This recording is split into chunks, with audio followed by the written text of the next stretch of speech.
إن الحمد لله نحمده ونستعينه ونستغفره شرور أنفسنا وسيئات أعمالنا من يهده الله فلا مضل له ومن يضلل فلا هادي له وأشهد أن لا إله إلا الله وحده لا شريك له وأشهد أن محمدا عبده ورسوله يا أيها الذين آمنوا اتقوا الله حق تقاته ولا تموتن إلا وأنتم مسلمون يا أيها الناس اتقوا ربكم الذي خلقكم من نفس واحدة وخلق منها زوجها وبث منهما رجالا كثيرا ونساء واتقوا الله الذي تساءلون به والأرحام إن الله كان عليكم رقيبا يا أيها الذين آمنوا اتقوا الله وقولوا قولا سديدا يصلح لكم أعمالكم ويغفر لكم ذنوبكم ومن يطع الله ورسوله فقد فاز فوزا عظيما أما بعد فإن أصدق الحديث كتاب الله وخير الهدي هدي محمد صلى الله عليه وآله وسلم وشر الأمور محدثاتها وكل محدثة بدعة وكل بدعة ضلالة وكل ضلالة في النار. Ikhwati fillah, baik hadirin wal hadirat yang hadir di Masjid Osaka Jepang ini ataupun para pendengar Radio Roja Bandung di mana saja Anda berada. Alhamdulillah, pagi ini kita kembali berjumpa untuk membahas salah satu aspek yang sangat penting bagi kita, yaitu akhlak. Akhlak ini banyak aspek yang bisa kita bahas. Untuk membahasnya dibutuhkan waktu yang banyak dan panjang. Sedangkan kita hanya memiliki 2 sesi. Oleh karena itu, saya memilih beberapa aspek tentang akhlak yang bisa menstimulan kita, mendorong kita, mengiming-imingi kita agar berupaya memiliki akhlak yang baik. Kita akan mulai dari keutamaan akhlak terlebih dahulu. Akhlak memiliki banyak keuntungan, keutamaan yang begitu menggiurkan. Siapa yang mengetahuinya, dia tidak akan meremehkan akhlak, karena di dalamnya terkandung keuntungan yang sangat besar, dan buruknya akhlak mengundang bahaya yang sangat besar juga bagi para pemiliknya. Di antara keutamaan akhlak yang dijelaskan dalam hadis-hadis yang sahih adalah: pertama, akhlak yang baik adalah sesuatu yang dicintai oleh Allah Azza wa Jalla dan dicintai juga orang-orang yang memilikinya. Sebagaimana dijelaskan di dalam hadis yang diriwayatkan Imam At-Tabrani dalam kitab Al-Awsat, juga Imam Ibnu Asakir dengan sanad yang sahih. Bisa kita temukan hadis ini dalam kitab Silsilah Al-Hadis As-Sahihah nomor 1626. Rasulullah SAW bersabda, Innallaha jamilun yuhibbul jamal wa yuhibbu ma'aliyal akhlaq wa yakrahu safasifaha. Sesungguhnya Allah itu indah dan mencintai keindahan dan mencintai ketinggian akhlak serta membenci kerendahan akhlak. Dalam hadis lain yang diriwayatkan oleh Al-Imam Ibnu Wahab dan Abu Nuaim dengan sanad yang sahih, Nabi alaihi salatu wassalam juga bersabda, innallaha jawadun yuhibbul jawd wa yuhibbu ma'ali al-akhlaq wa yakrahu safasifaha. Sesungguhnya Allah itu dermawan dan mencintai kedermawanan, juga mencintai ketinggian akhlak dan membenci kerendahannya. Inilah keutamaan akhlak yang pertama, yaitu dicintai oleh Allah Azza wa Jalla, juga dicintai orang-orang yang memiliki ketinggian akhlak. Kalau ada pertanyaan susulan, apa untungnya orang yang dicintai oleh Allah? Sebenarnya pasti, walaupun tidak mendengar nas Al-Quran, nas hadis tentang keuntungan dicintai oleh Allah, secara logika, secara fitrah juga pasti semua orang akan berpendapat betapa untungnya dicintai oleh Allah. Dicintai oleh manusia saja untung. Apalagi kalau ada keterangan seperti yang diterangkan dalam hadis yang sahih riwayat Imam Al-Bukhari tentang firman Allah dalam hadis qudsi tadi. Allah berfirman, fa idza ahbabtuhu kuntu sam'ahu alladhi yasma'u bih wa basarahu alladhi yubsiru bih wa yadahu allati yabtashu biha wa rijlahu allati yamshi biha fa in sa'alani fa'ataituhu wa la in ista'adani la'idannahu. Bila aku sudah mencintai seorang hamba, aku akan menjadi pendengarannya yang dengannya lah dia akan mendengar. Aku pun akan menjadi penglihatannya yang dengan penglihatan itu dia melihat. Aku pun akan menjadi kedua tangannya yang dengannya lah dia akan bertindak. Aku pun akan menjadi kedua kakinya yang dengan kedua kaki itulah dia berjalan. Kalau dia minta sesuatu kepadaku, pasti akan aku beri. Kalau dia minta perlindungan kepadaku, pasti akan aku berikan perlindungan. Ini janji Allah kepada orang-orang yang sudah dicintainya, apapun penyebab kecintaan Allah itu, yang salah satunya akhlak tadi.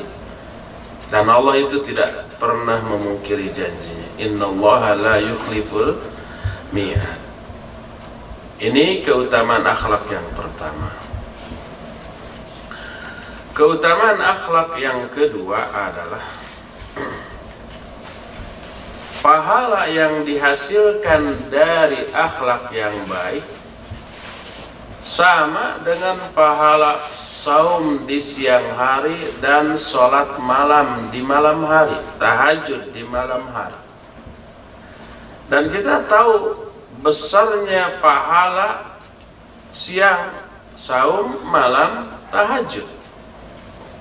Nabi alaihi salatu wasallam bersabda, man shoma yauman fi sabilillah. Siapa orang yang saum sehari saja di jalan Allah, Allah akan membuat khandak antara dia dengan neraka sejauh antara langit dan bumi. Khandak itu, tahu khandak? Parit. Ada perang khandak ya. Allah akan membuat parit yang lebarnya sejauh langit dan bumi. Itu memisahkan dia dengan api neraka karena saum sehari yang dilakukan. Dan banyak lagi lah keutamaan saum. Mungkin Ramadan kemarin kita banyak membahas dan mendengar pembahasan tentang keutamaan saum. Tahajud juga begitu, besar pahala. Pahala besar yang terkandung dalam tahajud dan saum bisa teraih oleh akhlak yang baik. Sebagaimana dijelaskan dalam beberapa hadis, diantaranya hadis yang diriwayatkan oleh Imam Ahmad dan Imam At-Tabrani, Pak Rasul alaihi salatu wassalam bersabda, innal muslimal musaddad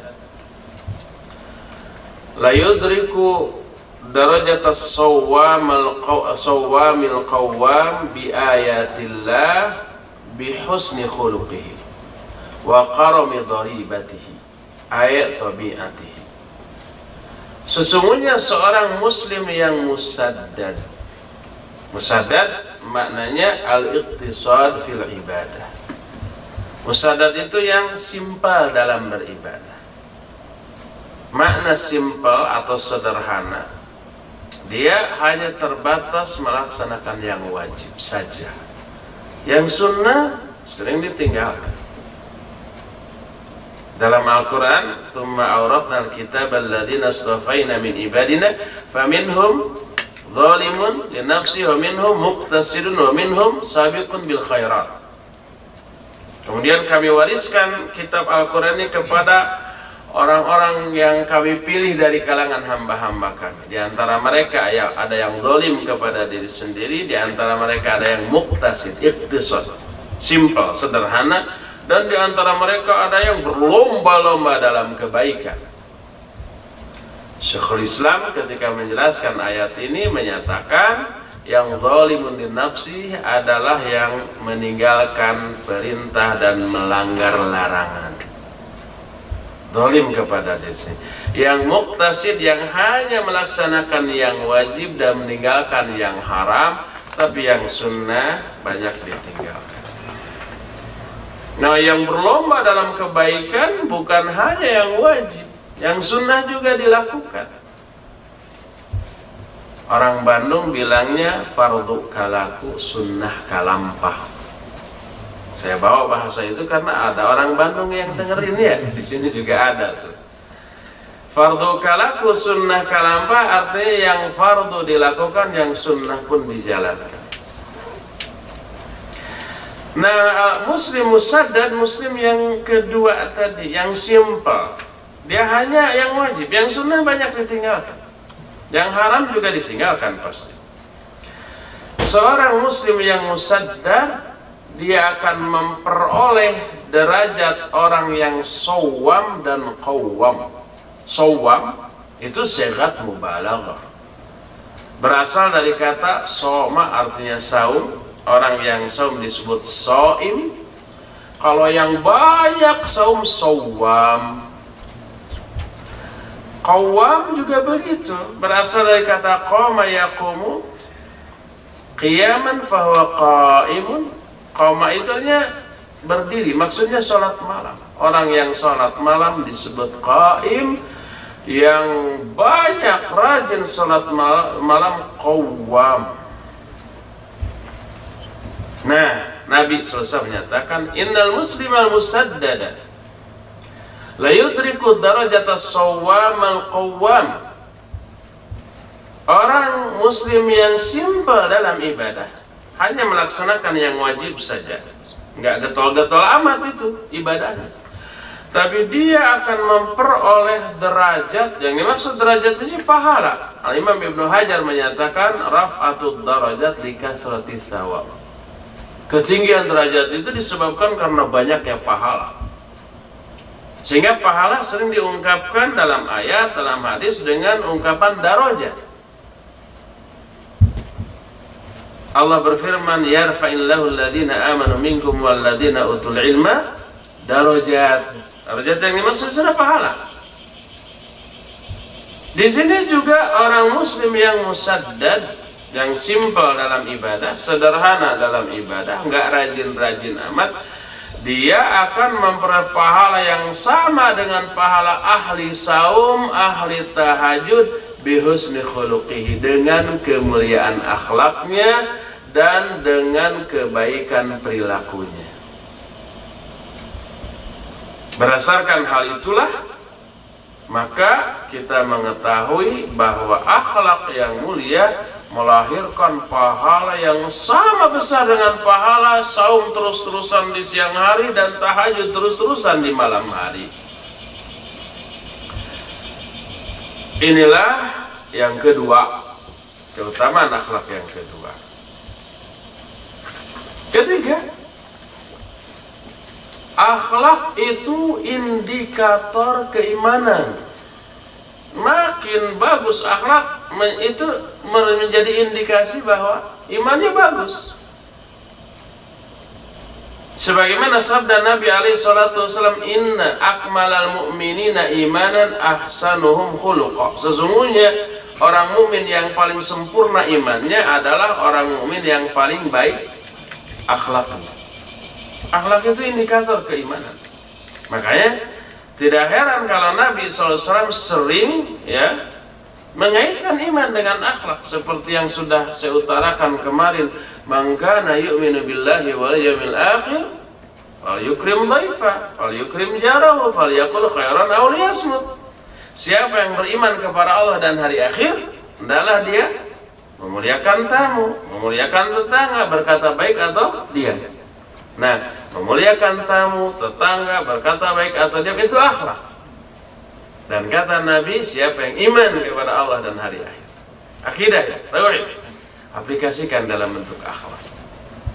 Akhlak menjadi indikator dari keimanan. Sehingga nggak bisa kita menyatakan seseorang itu imannya hebat ya, sayang akhlaknya bejat. Nggak bisa itu. Sama aja dengan ini mobil full tank, cuma indikator jarumnya di E tuh sayangnya, gitu ya. Padahal nggak rusak, mobilnya baru. Ya bukan full tank, berarti kosong kalau di E.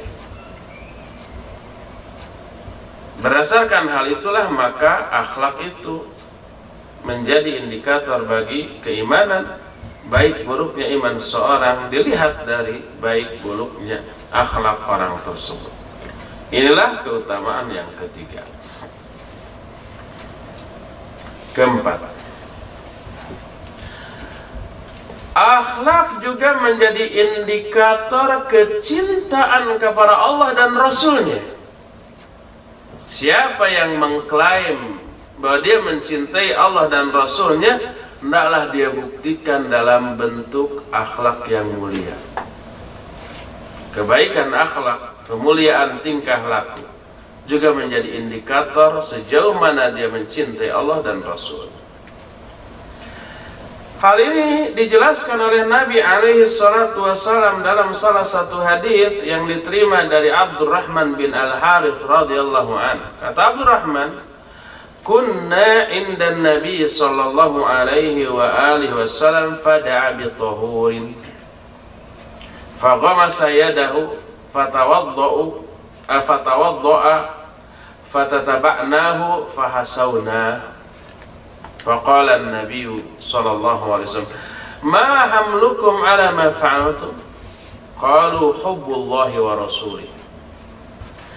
Qala fa in ahbabtum ay yuhibbakumullahu wa rasuluhu fa'addu idza tumintum wasduqu idza haddathtum wa ahsinu jiwara man jawarakum. Kata Abdurrahman, suatu saat kami sedang berada di samping Nabi sallallahu alaihi wa alihi wasallam.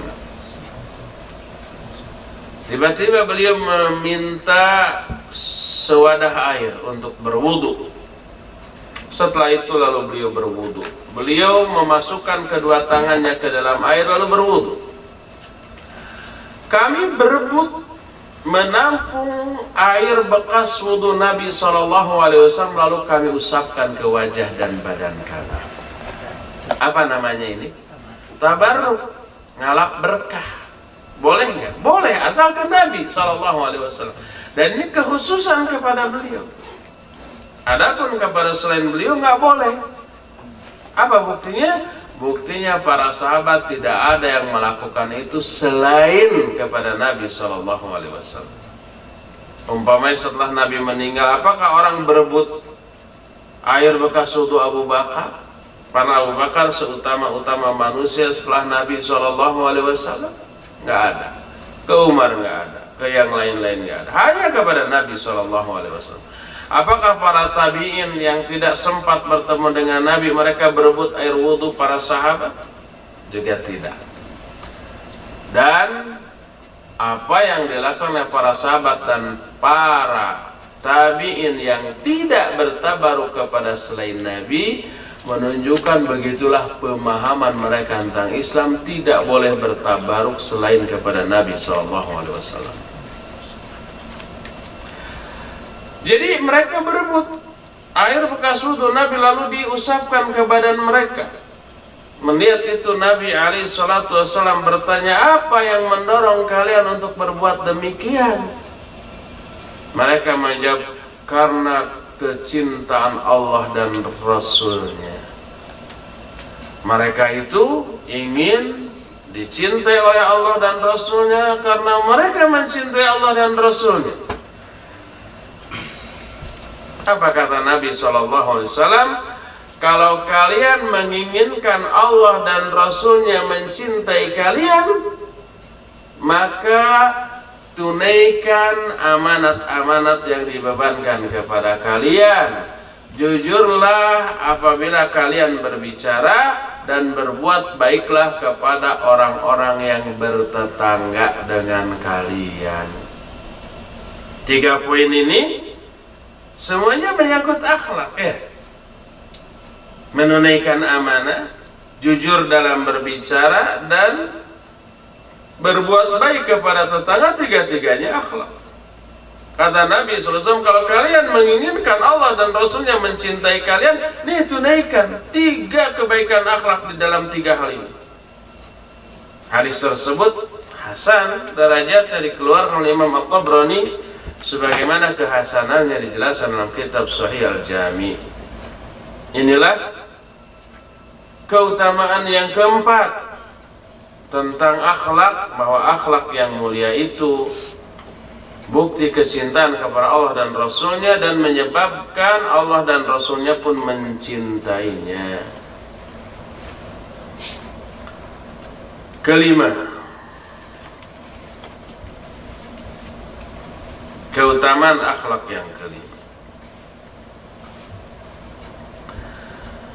Orang yang memiliki akhlak yang mulia sebaik-baik manusia.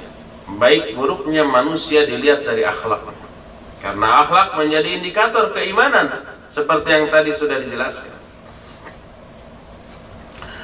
Seorang sahabat, Abdullah bin Amr bin As radhiyallahu anhuma, dia berkata, "Qulna ya Rasulullah, man khairun nas?" Qala, "Dzul qalbil mahmum wal lisanis shadiq."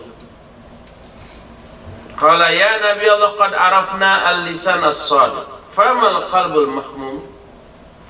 Qala at-taqiyyun naqiyyul ladzi la ithma fihi wa la baghya wa la hasad.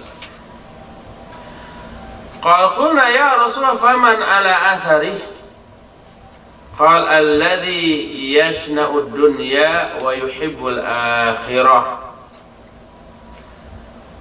Qulna ma na'rifu hadha fina illa Rafi maula Rasul sallallahu alaihi wasallam, faman ala athari?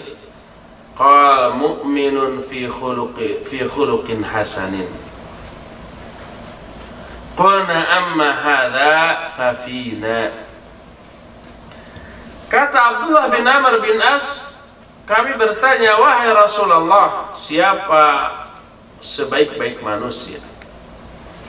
Beliau menjawab, sebaik-baik manusia adalah orang yang memiliki hati yang mahmum dan lisan yang jujur. Dia bertanya lagi, wahai Nabi Allah, kami sudah faham, sudah tahu lisan yang jujur. Lalu apa yang dimaksud dengan hati yang mahmum? Beliau menjawab, yang dimaksud hati yang mahmum adalah hati yang takwa, yang bersih, yang tidak ada kecenderungan kepada dosa, tidak ada keinginan menganiaya, dan tidak ada hasad. Ini semuanya menyangkut akhlak juga nanti. Kondisi hati yang nanti melahirkan akhlak. Tidak ada hasad, melahirkan akhlak yang baik. Kalau ada hasad kan akhlaknya buruk, ghibah gitu ya, dengki gitu kan, mitnah, namimah, bisa begitu nanti kalau ada hasad gitu. Lalu para sahabat bertanya lagi, lalu siapa orang terbaik level kedua, ranking kedua, yang setelah itu? Beliau menjawab, orang yang membenci dunia dan mencintai akhirat. Kata para sahabat, kami tidak mengenal ada orang yang seperti ini di tengah-tengah kami kecuali Rafi, pembantu Nabi SAW. Jadi nama Rafi, nama sahabat mulia, pembantu Nabi SAW yang oleh para sahabat dikenal benci dunia dan cinta akhirat. Kerjaannya ibadah, melayani Nabi seumur hidup.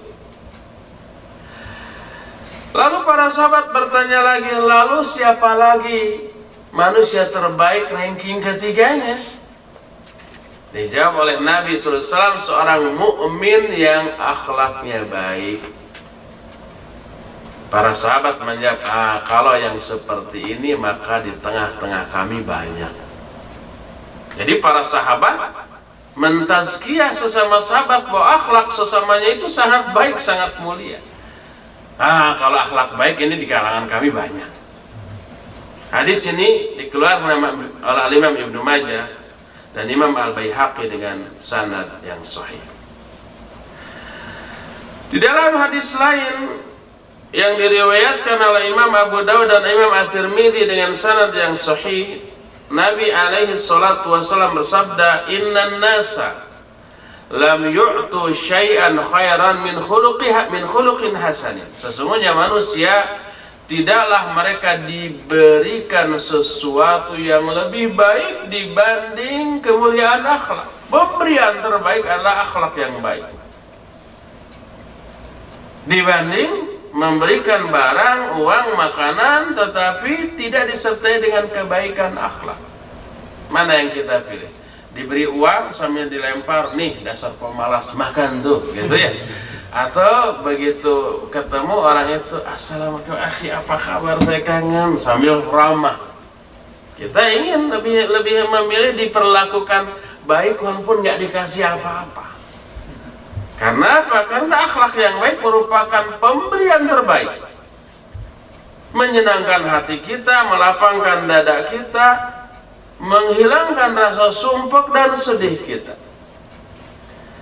Berdasarkan hal itulah maka indikasi baik buruknya seorang manusia dilihat dari akhlaknya. Dan itulah yang kelima ya, keutamaan yang keenam. Orang yang berakhlak baik di akhirat kedudukannya akan sangat dekat dengan Nabi SAW, dan orang itu menjadi orang yang paling dicintai oleh Nabi SAW, dicintai dan dekat hubungannya. Maksudnya kedudukannya di akhirat. Padahal kita tahu kedudukan Nabi di akhirat pasti tinggi sekali. Kalau kita dekat dengan Nabi di akhirat, berarti kedudukan kita pun tinggi, karena dekat dengan kedudukan Nabi SAW. Sebaiknya orang yang paling dibenci oleh Nabi SAW dan paling jauh kedudukannya di akhirat adalah orang yang buruk akhlak. Coba perhatikan sebuah hadis yang diriwayatkan oleh Imam At-Tirmidzi dengan sanad yang hasan. Nabi alaihi salatu wasallam bersabda, "Inna min ahabbikum ilayya wa aqrabikum minni majlisan yaumal qiyamah ahasinakum akhlaqa. Wa inna abghadakum ilayya wa ab'adakum minni yaumal qiyamah athartharun wal mutasyaddiqun wal mutafayhiqun."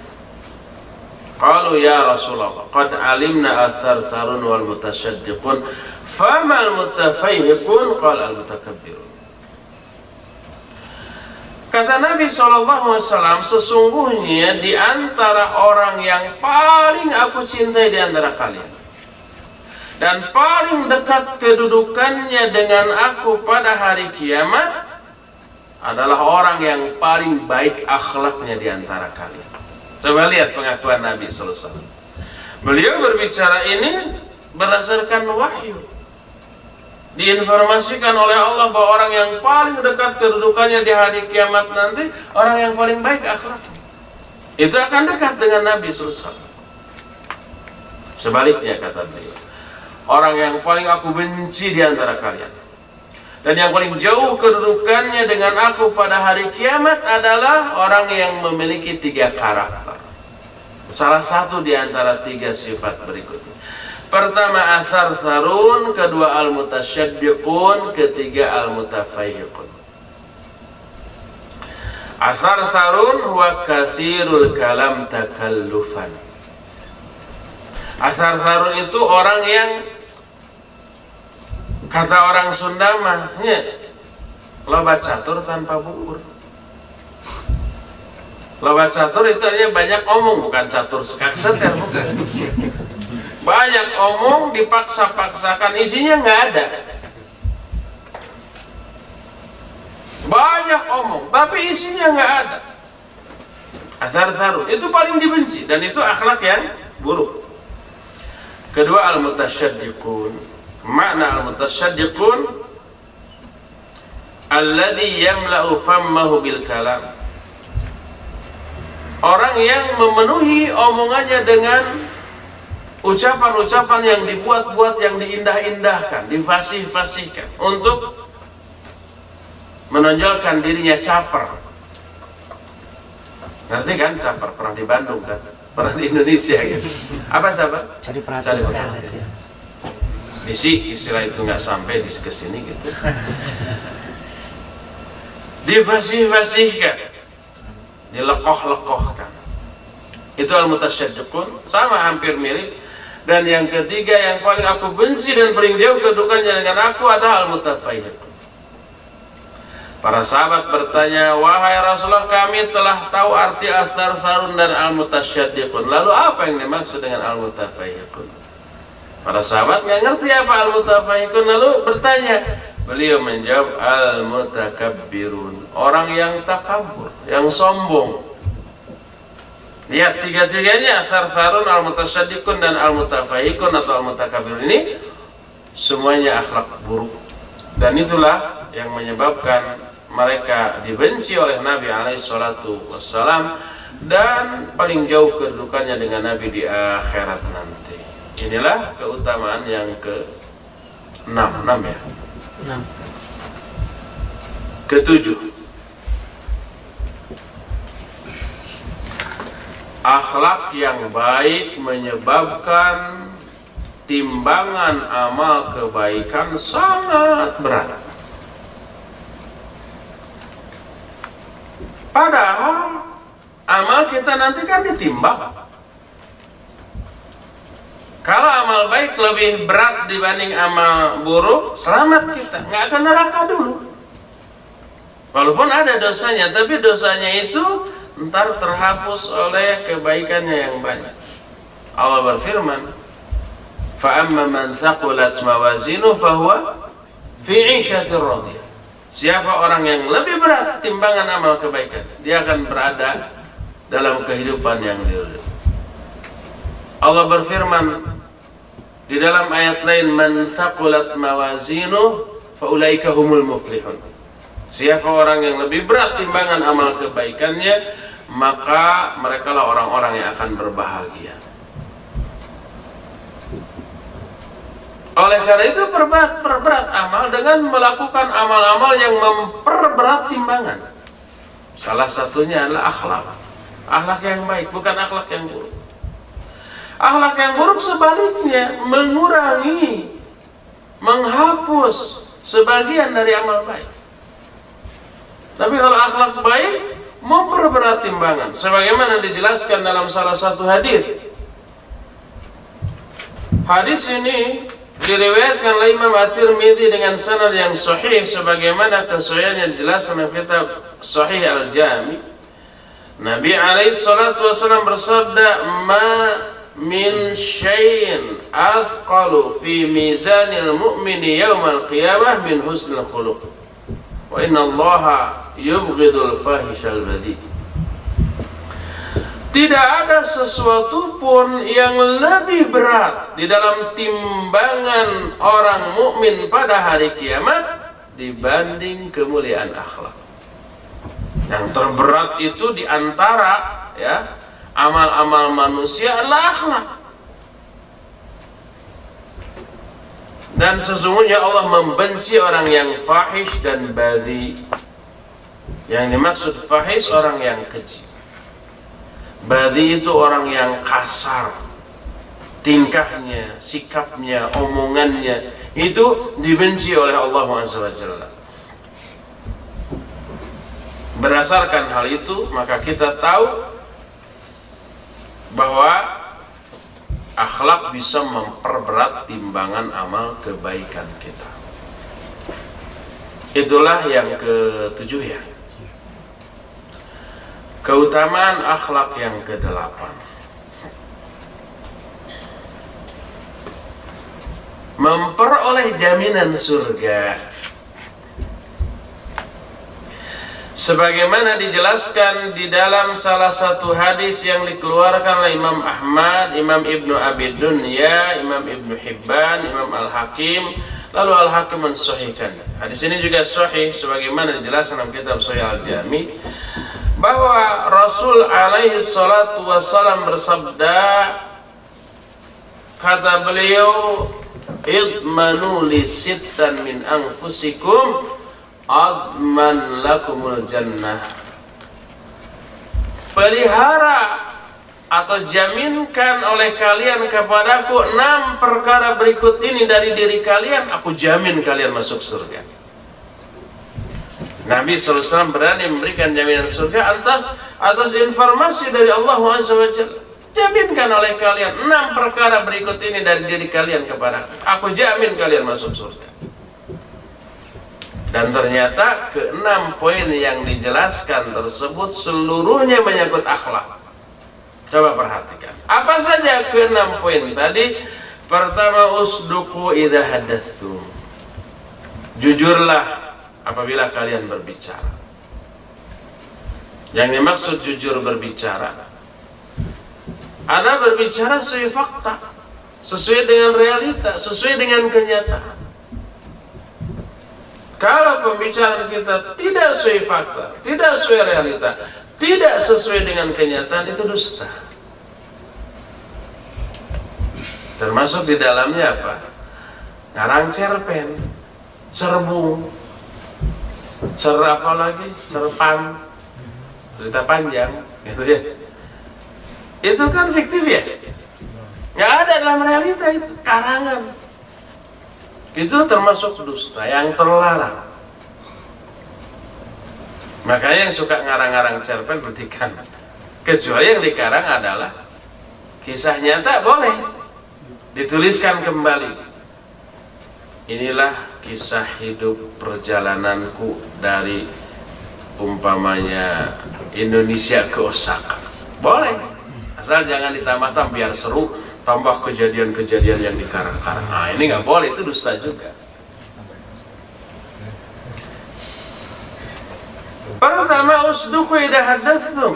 Jujurlah kalian kalau kalian berbicara. Kedua, wa aufu idza wa'adtum. Penuhi oleh kalian bila kalian berjanji. Ini juga akhlak ya. Ketiga, wa'addu idza tumintum. Laksanakan apabila kalian diamanati, diberi amanah. Ini juga apa? Akhlak. Keempat, wahfadhu furujakum. Pelihara faraj-farajmu. Memelihara faraj dua. Pertama, tidak terjerumus ke dalam zina wal'iyadzubillah. Yang kedua, tidak diobral, tidak diumbar, tidak diperlihatkan kepada orang lain.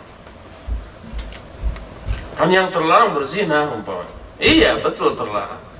Jadi yang perlihatkannya boleh? Ya enggak juga, enggak boleh, harus ditutup. Pelihara. Ini juga akhlak. Kelimanya, wa ghaddu absarakum. Tundukkan pandangan kalian. Maksudnya dari yang haram. Bukan selama jalan nunduk terus, di rumah nunduk terus. Nggak ada akhwat, nggak ada wanita yang non mahram juga nunduk terus. Kenapa kalian bilang? Nih hadisnya, tundukkan pandangan kamu. Bukan begitu maksudnya, tundukkan dari yang haram, dari aurat wanita. Aurat sesama laki-laki atau sama jenis juga nggak boleh dilihat. Dari semua yang bisa mengotori hati kita.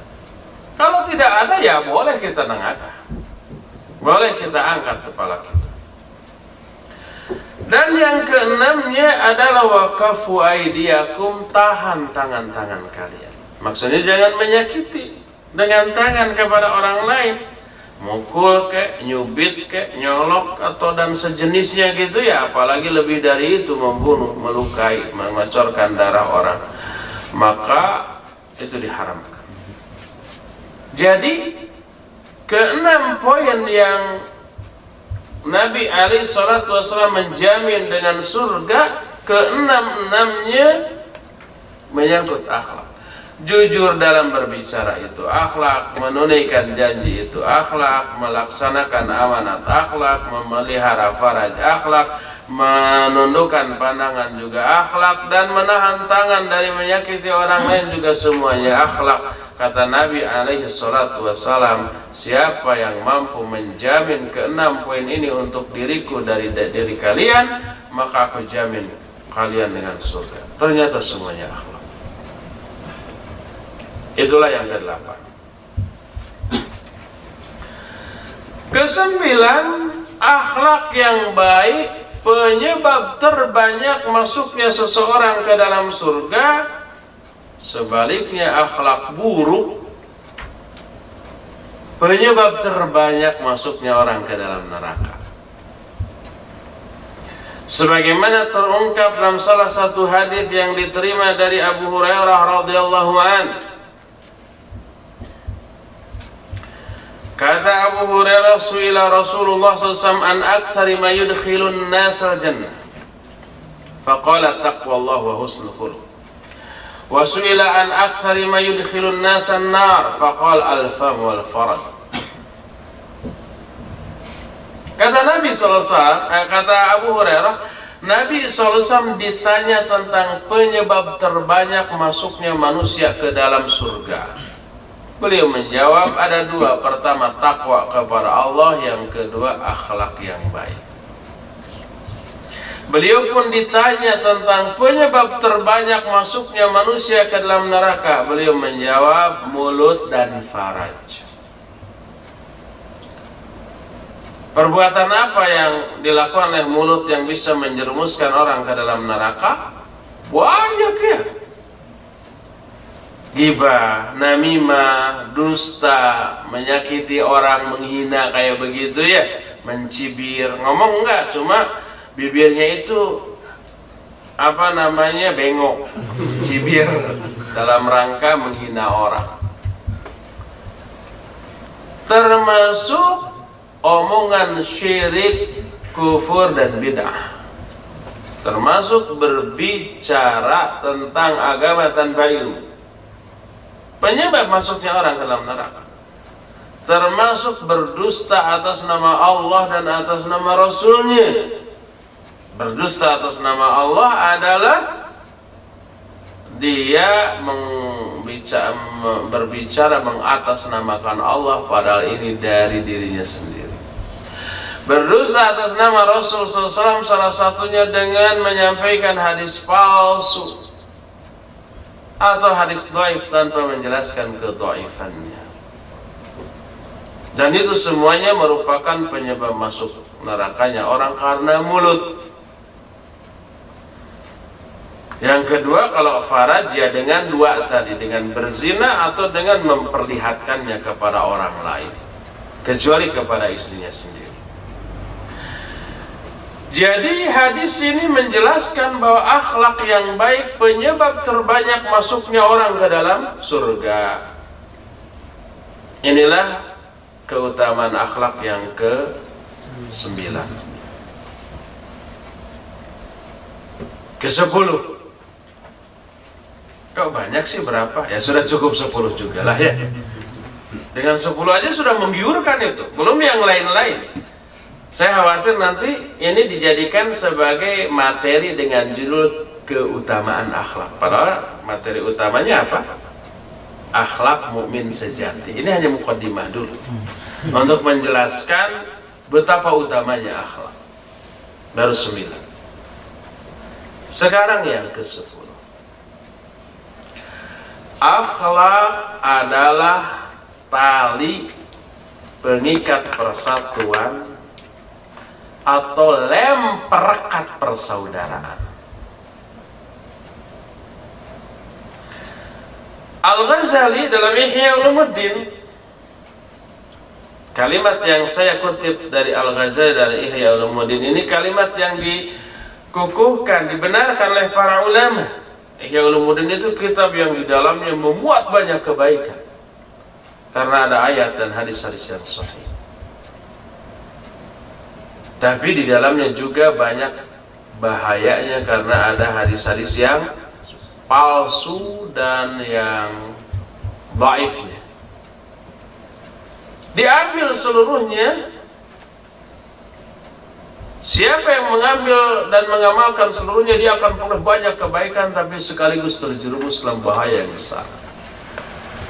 Diambil seluruhnya, bahaya. Ditinggalkan seluruhnya, sayang, ada yang baik. Terus gimana?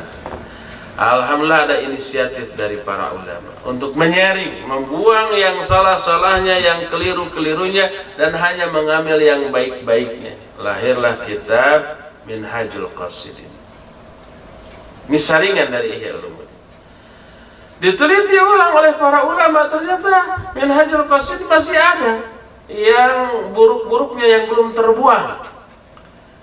Lahirlah kitab Mukhtasar Minhajul Qasidin yang disusun oleh Imam Ibnu Qudamah Al-Maqdisi rahimahullah.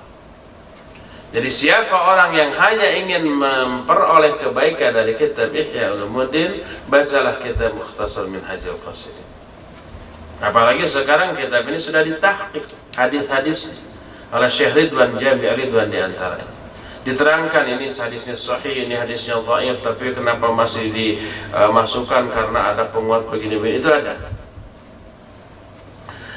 Nah, kalimat yang saya kutip ini ada juga dalam kitab Mukhtasar Minhajul Qasidin. I'lam rahimakallah annal ulfata thamratu husnil khuluq wal furqata thamratu su'il khuluq li'anna husnal khuluq yuthmiru tahaba wa ta'allufa wa tawafuqa, wa husnal khuluq yuthmiru tabaghudha wa tahasuda wa tadabura. Ketahuilah wahai saudaraku yang semoga Allah merahmatimu, sesungguhnya persatuan adalah buah dari akhlak yang baik, sedangkan perpecahanlah buah dari akhlak yang buruk. Karena akhlak yang baik melahirkan rasa saling menyayangi, mencintai, persatuan dan kesatuan. Dan akhlak yang buruk melahirkan saling benci, saling memusuhi, dan saling mencelakai, saling hasad, tabaghud, tahasud, tadabur, saling membenci, saling hasad, saling memusuhi. Itu karena buruknya akhlak. Coba perhatikan, seluruh pertengkaran, permusuhan yang terjadi antara dua orang pasti disebabkan karena salah satu di antaranya menunjukkan keburukan akhlak yang membuat kawannya jadi benci lalu memusuhi. Coba bayangkan kalau umpamanya kita bertamu ke seseorang, orang itu menunjukkan akhlak yang baik ketika menerima tamu, sebagaimana sabda Nabi SAW, "Man kana yu'minu billahi wal yawmil akhir falyukrim dhaifah." Kan gitu. Begitu datang disambut dengan hangat, dengan ramah, gitu ya. Semua makanan-makanan simpanan keluar tuh. Minuman, buah-buahan, makanan, ada ayam ditangkap, disembelih, dijamu makan. Semua omongannya diperhatikan, keluhannya didengar, permintaannya dipenuhi. Beres, pas mau pulang ditanya, "Aduh, masih kangen?" "Enggak, maaf, saya ada perlu lagi, terima kasih atas semua." Begitu pulang kita antar sampai halaman, begitu pulang salaman, tek, salam tempel amplop. Untuk ongkos di jalan lumayan, cuma 1 juta yen. Itu akhlak yang baik. Apa yang dirasakan oleh si tamu? Ini orang, aduh, akhlaknya baik luar biasa. Timbul rasa suka, rasa senang. Apa yang terjadi? Dari mulutnya keluar doa-doa kebaikan. Ya Allah, ganti semua rizki yang dia keluarkan untuk menjamu saya berkali-kali lipat, 1000 kali lipat, 100.000 kali lipat, 1.000.000 kali lipat. Ya Allah, jaga kesehatannya ya Allah, keselamatannya, keluarganya. Lahir itu. Akhirnya apa? Akrab. Sampai di rumah telepon, aduh terima kasih atas semua jamuannya ya, saya jadi malu diperlakukan seperti ini, kan begitu. Oh nggak apa-apa, nggak apa, silakan datang lagi anytime. Nah seperti itu. Begitu ketemu di jalan, apa kabar, gimana, dipeluk, gimana anak istri semua. Kalau di Indonesia wajar, tapi kalau ke orang Arab jangan. Gimana istri? Jangan sekali-kali. Gak sopan gitu ya. Saya nggak tahu kalau di Jepang. Nanya kabar istrinya, keluarganya, boleh nggak? Nggak tahu. Boleh. Boleh. Di Indonesia bagus, senang. Kalau kita ditanya, istri orang mana? Berapa tahun? Siapa namanya? Senang. Anak berapa? Jangan coba lakukan itu ke orang Arab. Tersinggung berat. Ngapain dengan istri saya? Itu masalah pribadi saya, mau ngapain? Gak boleh. Nah itu akhlak yang baik melahirkan rasa suka, rasa senang. Akhirnya akrab, akhirnya bersaudara, akhirnya bersatu. Tapi coba kalau kita bertamu, begitu orang buka cuma nongol kepala, ada apa? Saya lagi istirahat, kamu gangguan. Kita kepanasan seperti di Jepang ini umpamanya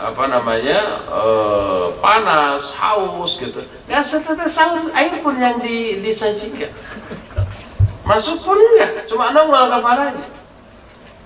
Karena kita ada keperluan nanya tentang pekerjaan kemarin yang kita absen. Ditanya, jawabnya asal. Kemarin ke kantor enggak? Ada bos, ada. Gitu ya. Terus diserahkan nggak surat izin saya? Hanya awalannya aja. Terus apa lagi cepet? Terima kasih. Saya pulang. Ya silakan. Kita masih pakai tali sepatu, itu pintu ditutup dengan dibanting. Lalu dikunci, digedor. Akhlak yang buruk. Apa yang dirasakan oleh kita? Ini pribumi, biadab, tak berperi ketamuan. Gitu kan? Akhirnya timbul benci, dengki. Saya doain biar kebakaran ini rumah. Kan gitu ya? Biar celaka itu, biar rezekinya kurang. Lahir doa-doa keburukan atas si pribumi yang akhlaknya buruk. Lahir benci, lahir dengki, akhirnya bermusuhan. Pas ketemu di jalan gitu ya, buang muka dia. Ya. Pas ternyata orang itu jatuh ke selir, rasain kan gitu ya. Didoakan, dibuas-buasin.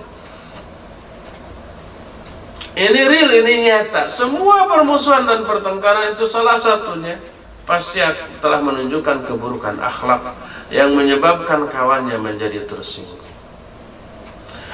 Oleh karena itu, di antara keutamaan akhlak yang terakhir yang kita bahas pada sesi ini adalah akhlak yang baik menjadi tali pengikat persatuan. Lem yang merekat persaudaraan antara dua orang. Karena apa? Karena akhlak yang baik pasti mengundang simpati semua pihak. Orang jadi senang, orang jadi suka, orang menjadi simpati, lalu akrab, lalu bersahabat, lalu bersaudara. Inilah 10 keutamaan dari akhlak. Akhlak yang baik. Oleh karena itu pantas apabila Nabi alaihi salatu wassalam meminta kepada Allah untuk diberikan akhlak yang mulia, padahal beliau akhlaknya sudah sangat mulia. Beliau salah satu doanya bagus untuk antum hafalkan.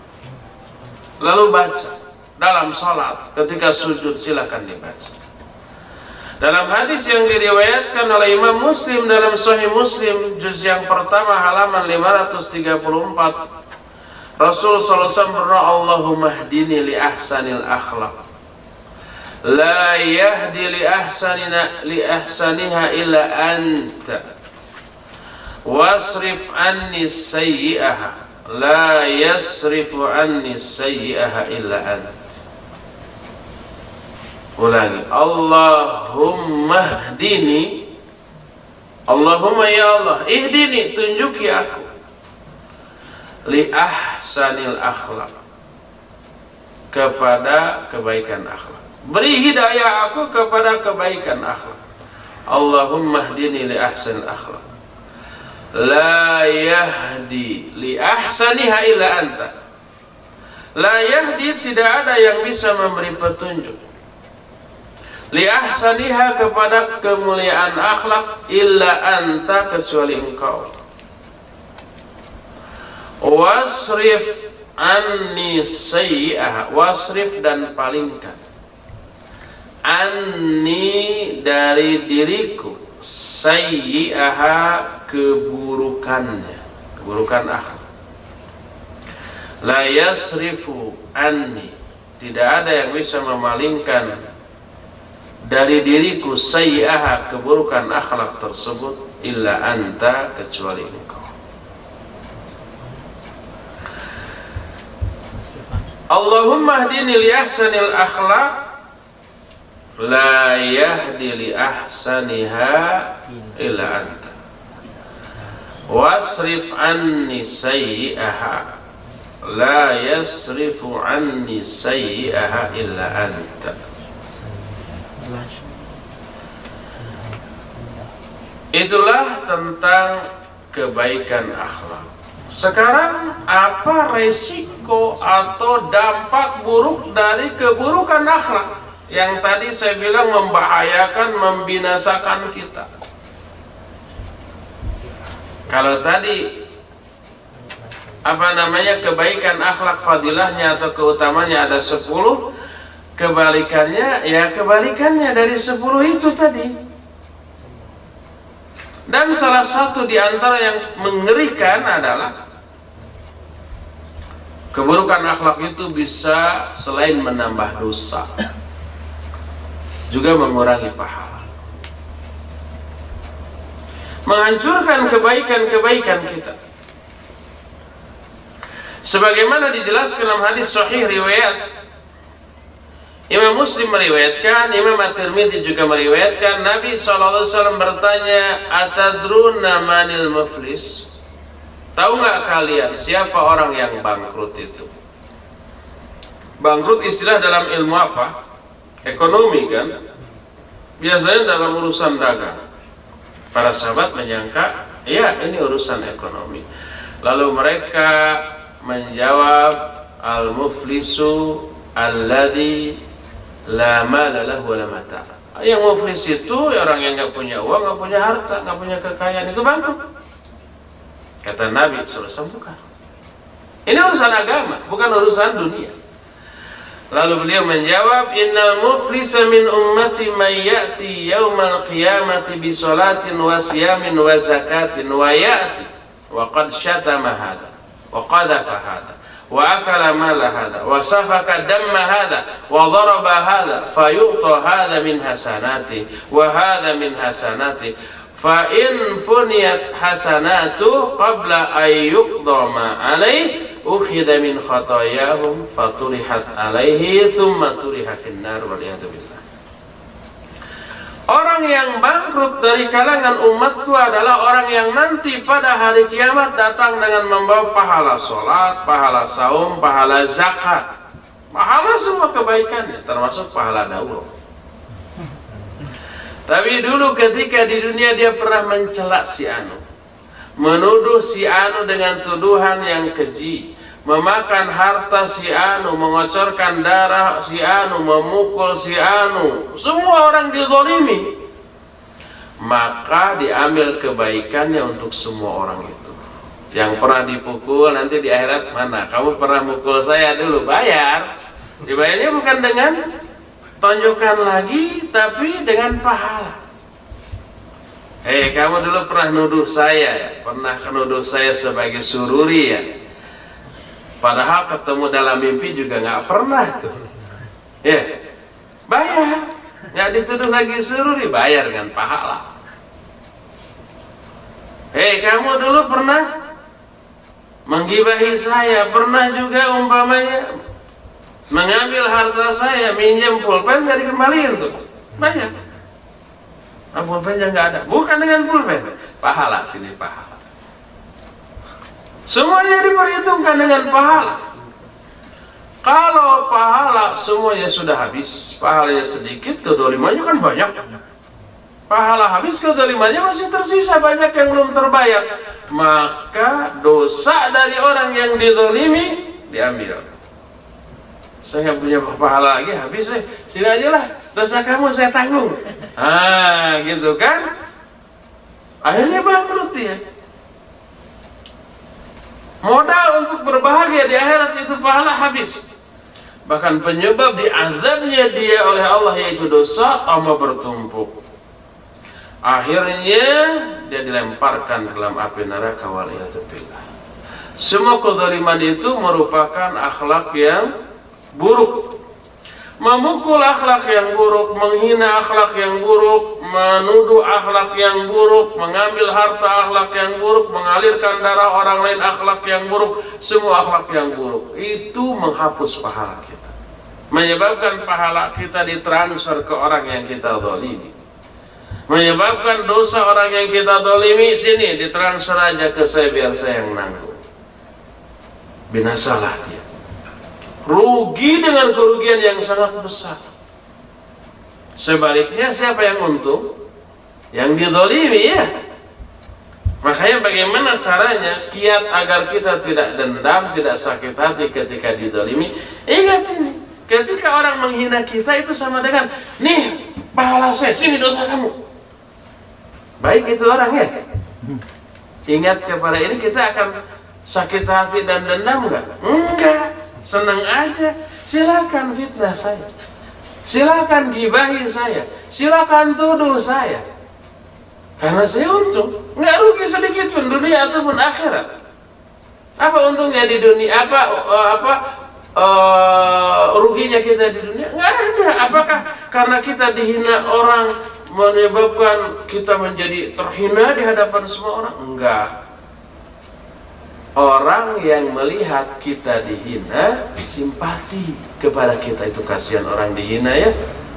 Akhirnya karena simpati ke kita bisa menolong kita, bisa memuliakan kita, menghibur kita. Sebaliknya yang menghina itu orang menghina habis-habisan kayak begitu, benci dia, akhirnya dijauhi kan. Dalam kehidupan sosial, orang yang arogan, orang yang jahat, orang yang akhlak buruk, orang yang menghina dijauhi. Dihinakan juga oleh orang. Pas ketabrak beca, mampus lu, kan gitu orang-orang. Kemarin menghina si itu tuh. Saya ingin membalaskan tapi nggak berani, badannya gede. Sekarang keinjek beca, mampus, kan begitu. Di Tokyo, di Osaka nggak ada beca ya. Oleh karena itu tidak ada kerugian bagi orang yang dizalimi di dunia. Biarkan, untung lu. Pahala nambah tanpa beramal, dosa berkurang tanpa tobat. Oleh karena itulah maka keburukan akhlak bisa kita lihat, yaitu dosa bertambah dan pahala berkurang, menyebabkan orang tersebut akan masuk ke dalam neraka karena hal itu. Bahkan di antara keburukan akhlak adalah dijelaskan di dalam salah satu hadis yang sahih riwayat Imam Al-Hakim dalam kitab Al-Mustadrak. Al-Hakim menyatakan hadis ini sahih berdasarkan syarat Bukhari dan Muslim.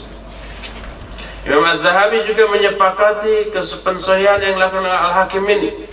Al-Baihaqi juga meriwayatkan dalam kitab Sunannya dari Abu Musa Al-Asy'ari radhiyallahu anhu. Syekh Al-Albani mensahihkan hadis ini dalam dua kitab, Silsilah Al-Hadis Sahihah dan Sahih Al-Jami'. Bahwa Nabi SAW bersabda, "Thalathatun yad'una Allah azza wa jalla fala yustajabu lahum." ada 3 golongan manusia. Bila mereka berdoa, doanya tidak akan didengar, tidak akan diijabah oleh Allah SWT. 3-tiganya ini berkaitan dengan akhlak yang buruk. Salah satu di antara keburukan dari akhlak yang buruk adalah doanya tidak akan didengar, tidak akan dikabul oleh Allah SWT. Ini 3 golongan manusia, apabila mereka berdoa kepada Allah, doanya tidak akan diijabah oleh Allah SWT. Siapa saja ketiga orang ini? Pertama, rajulun kana tahtahu imra'atun sayyi'atul khuluq wa lam yutalliqha. Seorang laki-laki, seorang suami, di bawahnya ada istri yang berakhlak yang jelek. Di bawah tanggung jawabnya ada istri yang berakhlak buruk, tapi tidak diceraikan juga. Ini menjadi isyarat istri yang akhlaknya buruk setelah dididik, dinasihati, dibimbing, tidak ada perubahan, malah tambah berani, tambah nusyuz, tambah buruk akhlaknya. Itu menjadi alasan syar'i, uzur syar'i untuk diceraikan. Menceraikannya lebih baik. Umar bin Khattab radhiyallahu anhu sampai menyuruh anaknya itu Abdullah, ceraikan istrimu. Abdullah nggak ngerti apa alasan. Dia masih mencintai istrinya, tapi yang nyuruh siapa? Bapaknya. Dan wajib taat kepada bapak. Tapi kan bingung gimana diceraikan juga. Datang kepada Nabi SAW. Apa kata beliau? Ati' abaka, taati bapamu. Nabi tidak bertanya, lu ke Umar, apa alasanmu menyuruh anakmu untuk menceraikan istrinya? Enggak, 100% Nabi SAW percaya bahwa Umar tidak mungkin menyuruh anaknya menceraikan istrinya karena hawa nafsu, karena sentimen pribadi. Enggak, langsung percaya, taati bapak, diceraikan. Dan dipastikan Umar alasannya adalah syar'i. Mungkin salah satunya adalah keburukan akhlak. Berdasarkan hadis ini, rajulun kana tahtahu imra'atun sayyi'atul khuluq wa lam yutalliqha. Seorang suami yang di bawah tanggung jawabnya ada istri yang berakhlak jelek tapi tidak diceraikan juga. Kedua, wa rajulun kana lahu ala rajuli malin falam yashhad alaih. Seseorang dia memegang keuangan orang lain, maksudnya anak yatim, tapi tidak ada saksi atas hal itu. Dan yang ketiga, warajulun ata safihan malahu, orang yang menyerahkan harta anak yatim kepada si anak yatim ketika anak yatim itu masih bodoh, masih belum mampu mengelola hartanya. Akhirnya habis gak karu-karuan. Dan itu gak boleh. Al-Quran menyatakan dalam surah An-Nisa ayat yang kelima, wala tu'tus sufaha'a amwalakum. Jangan kalian berikan harta-harta yang ada dalam kekuasaan kalian kepada orang-orang bodoh. Maksudnya harta anak yatim yang sedang dikelola, dijaga oleh kalian, jangan dulu diberikan kepada pemiliknya, yaitu si anak yatim. Kalau anak yatim itu belum memiliki kemampuan untuk mengelola hartanya sendiri. Sufaha ini orang-orang bodoh dalam mengelola hartanya. Nanti habis nggak karu-karuan kan gitu ya. Tes dulu sedikit demi sedikit. Kalau umpamanya sudah terlihat mampu minimal mempertahankan, maksimal menggolangkan dengan sendiri, silakan baru diberikan. Inilah keburukan akhlak, bahayanya luar biasa. Makanya Nabi Sallallahu Alaihi Wasallam berdoa kepada Allah agar dijauhkan dari keburukan akhlak. Nih coba hafalkan di antara doanya nih. Baca dalam sholat kita. Hadis sahih riwayat Imam At-Tirmidzi dalam kitab Sunannya, Imam At-Tabrani dalam kitab Al-Kabir. Rasul SAW berdoa, Allahumma inni a'udzubika min munkaratil akhlaq wal a'mal wal ahwa wal adwa. Nabi berlindung dari 4. Allahumma inni, ya Allah, sesungguhnya aku, a'udzubika, aku berlindung kepada Engkau, min munkaratil akhlaq, dari kemungkaran akhlak, dari akhlak-akhlak yang mungkar, wal a'mal, dan dari amal-amal yang mungkar, wal ahwa, dan dari hawa nafsu, wal adwa, dan dari penyakit-penyakit. Nabi SAW berdoa berlindung kepada Allah dari 4 ini. Ya Allah, Allahumma inni a'udzubika min munkaratil akhlaq wal a'mal wal ahwa wal adwa. Ya Allah, sungguhnya aku berlindung kepada Engkau dari kemungkaran akhlak, kemungkaran amal, dari hawa nafsu, dan dari penyakit-penyakit. Inilah sesi muqaddimah tentang masalah akhlak, yang ternyata kemuliaan akhlak itu begitu menggiurkan, karena di dalamnya terkandung berbagai macam keutamaan, dan buruknya akhlak itu membinasakan dan membahayakan diri kita dunia dan akhirat. Ikhwan a'azanillahu wa iyyakum, sesi pertama ini kita break dulu sampai di sini, dan kita selingi dulu dengan tanya jawab. Apabila ada pertanyaan di antara yang hadir di sini tentang masalah akhlak tadi, dipersilakan. Alhamdulillah.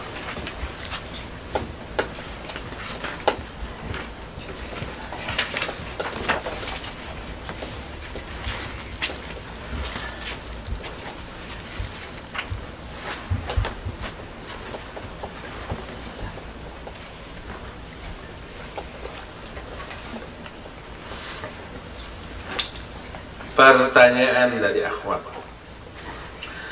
mohon diberikan jawabannya Ustaz. Insya Allah, kalau pertanyaannya gampang saya jawab.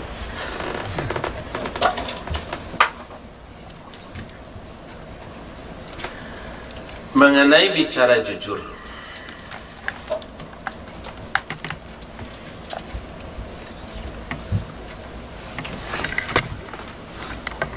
bila kita ingin menidurkan anak kita yang masih kecil,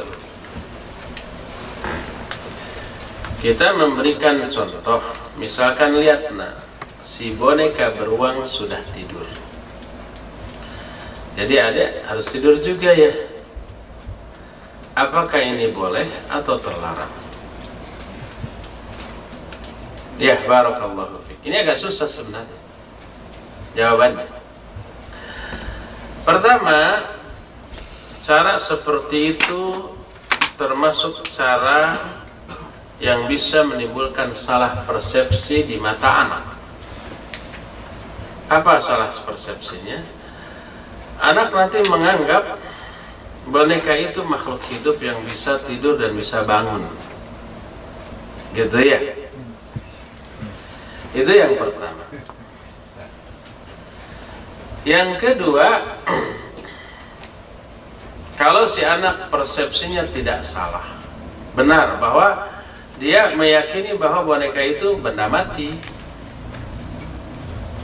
tidak bisa bangun, tidak bisa tidur, tidak bisa hidup, tidak bisa bicara, dia sudah tahu. Tapi kok si Umi ngomongnya begitu ya, bohong nih si Umi, gitu ya. Ada dua kemungkinan. Pertama, dia berpendapat si Umi bohong. Yang kedua, berpendapat bohong itu bisa boleh, itu si Umi juga bohong.